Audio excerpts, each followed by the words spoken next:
ઘરે બેઠા જાતે જ સમજો તમારો ડાયાબિટીસનો રિપોર્ટ.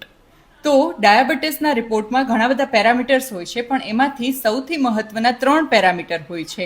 પહેલું છે FBS એટલે કે ફાસ્ટિંગ બ્લડ શુગર.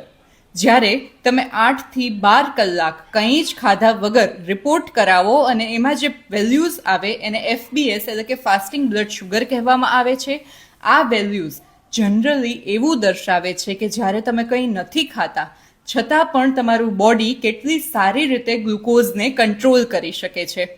હવે 70 થી 99ની વચ્ચે જો આ રિપોર્ટ આવે તો તમે નોર્મલની રેન્જમાં છો, 100 થી 125ની વચ્ચે આવે તો પ્રી ડાયાબિટીક છો, અને 126 કરતાં વધારે આવે તો તમને ડાયાબિટીસ છે. બીજું મહત્વનું પેરામીટર છે PPBS એટલે કે પોસ્ટપાર્ડિયલ બ્લડ શુગર.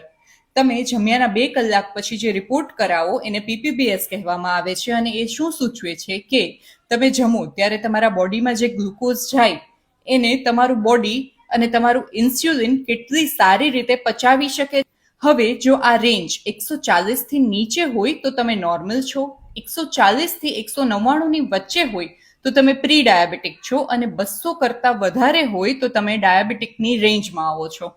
ત્રીજું મહત્વનું પેરામીટર છે HbA1c, જે 3 મહિનાની બ્લડ ગ્લુકોઝની એવરેજ બતાવે છે.